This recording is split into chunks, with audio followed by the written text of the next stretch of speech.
आज का हमारा टॉपिक है action of sharp points. When a spherical conductor of radius r carries a charge q, the surface charge density of the charge is given by sigma is equal to charge upon area। अगर हम एक spherical conductor लेते हैं और उसका radius लेते हैं small r, ठीक है, तो आप उससे सरफेस चार्ज डेंसिटी निकाल सकते हो जो कि आपकी रहेगी q अपॉन 4 पाई r स्क्वायर। तो आप देखते हो सिग्मा और r का रिलेशन कैसा है, इनवर्स।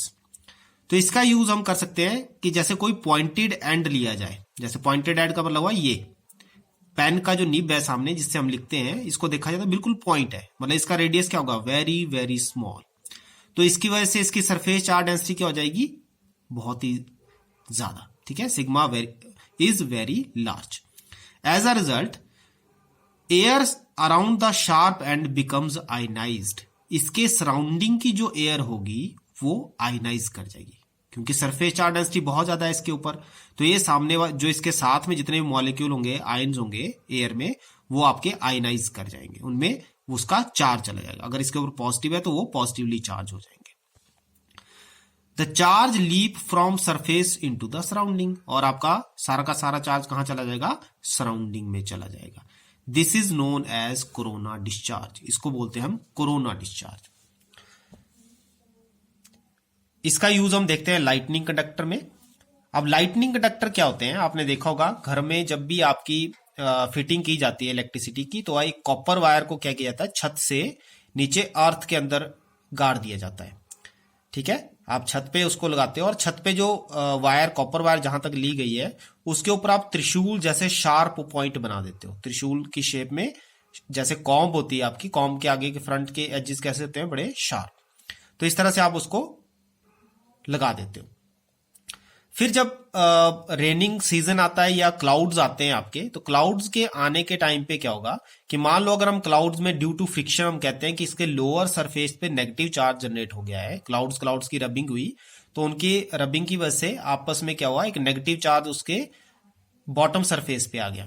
तो ये नेगेटिव चार्ज क्या करेगा, वो जो शार्प पॉइंट होंगे आपके लाइटनिंग कंडक्टर के, उनके ऊपर पॉजिटिव चार्ज इंड्यूस कर देगा और अपोजिट काइंड का नेगेटिव चार्ज उसके नीचे अर्थ के सरफेस पे जनरेट कर देगा। जो नेगेटिव चार्ज होगा वो तो अर्थ के साथ जुड़ा हुआ, इसलिए अर्थ हो जाएगा, नीचे चला जाएगा। अब ये जो पॉजिटिव चार्ज है, क्योंकि ये शार्प पॉइंट्स हैं, और हमने देखा शार्प पॉइंट क्या करते हैं, अपने सराउंडिंग की एयर को आयनाइज कर देते हैं। तो ये यहां की एयर को आयनाइज करेंगे जो इसके ऊपर होगी, और ये जो पॉजिटिवली चार्ज आयनाइज एयर है, ये क्लाउड्स के नेगेटिव चार्ज को क्या कर देगी, न्यूट्रलाइज। न्यूट्रलाइज का मतलब वो ये हुआ कि दोनों एकदम से पॉजिटिव और नेगेटिव मिलेंगे, और सारा का सारा जो करंट होगा, जब पॉजिटिव और नेगेटिव चार्ज डिस्चार्ज होते हैं, आपस में मिलते हैं एकदम से, तो एक करंट आपका जो होगा, लाइटनिंग जो होगी, वो सीधी कहां चली जाएगी, इस शार्प एज पे चली जाएगी, और इस शार्प एज के थ्रू कहां चली जाएगी, अर्थ के अंदर। मतलब लाइटनिंग जो होगी वो ये शार्प एजेस अपनी तरफ को अट्रैक्ट कर लेंगे, और जो डैमेज आपका होने वाला था घर का, जैसे घर में इलेक्ट्रॉनिक डिवाइसेस थे जो डैमेज हो सकते थे, उससे ये आपको प्रोटेक्ट करेगा, ठीक है। इसलिए इसको लाइटनिंग कंडक्टर नाम दिया जाता है। अब एक बड़ा इंपॉर्टेंट टॉपिक, लास्ट टॉपिक हमारा रहता है when D graph electrostatic generator. When D graph electrostatic generator क्या है, ये एक ऐसा डिवाइस है जो हाई पोटेंशियल जनरेट करने के लिए बनाया गया है, ठीक है।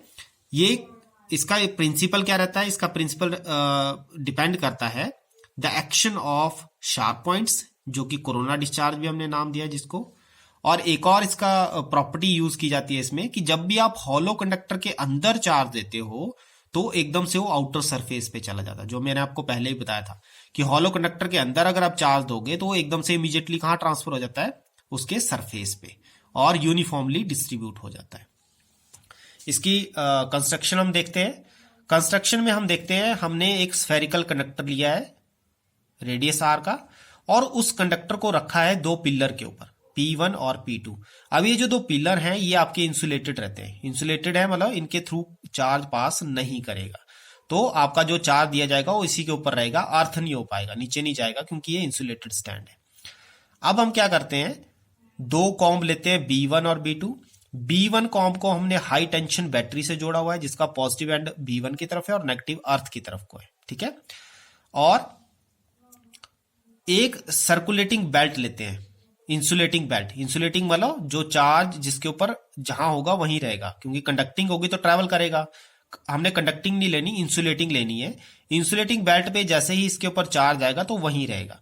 अब इस चार्ज को मूव करने के लिए हम क्या करते हैं कि मोटर या पुली से इसको कनेक्ट कर देते हैं, मोटर लगा के, और ये मोटर इस बेल्ट को लगातार घुमाती रहती है।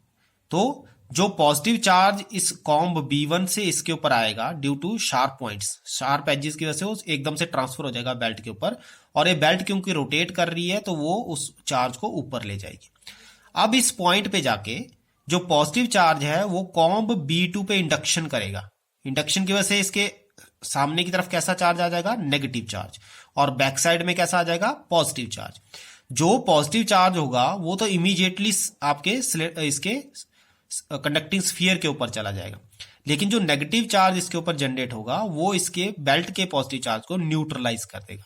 दैट मीन्स जब बेल्ट आगे की तरफ जाएगी तो ये अनचार्ज हो जाएगी। क्यों? क्योंकि इसका पॉजिटिव चार्ज किसने न्यूट्रलाइज कर दिया, B2 के नेगेटिव चार्ज ने।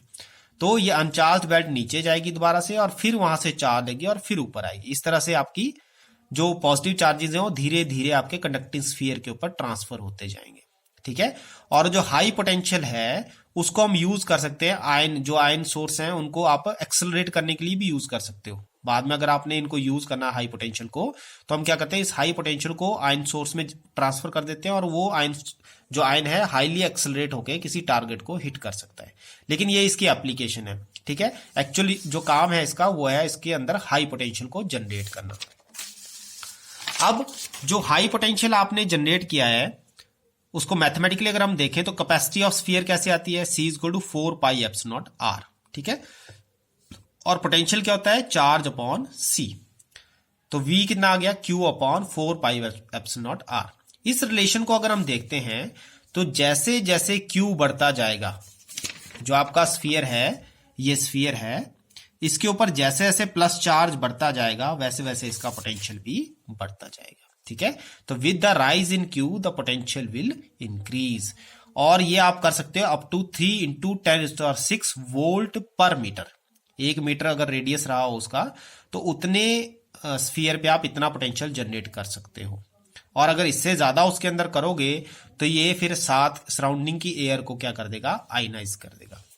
और इसमें एक चीज बड़ी नोटिस करने वाली है, ध्यान देने वाली है, कि इसको हमने एक स्टील चैम्बर के अंदर रखा होता है जिसमें आपने नाइट्रोजन रखी होती है एट अ हाई प्रेशर। वो क्यों रखी होती है, ताकि जो आपके चार्ज कंडक्टिंग स्फीयर पे जनरेट हुआ है, आपने तैयार किया है, वो कहीं एयर में आए, आपका लीक आउट ना हो जाए। ठीक है। तो इसको बोलते हैं वेन डी ग्राफ जनरेटर।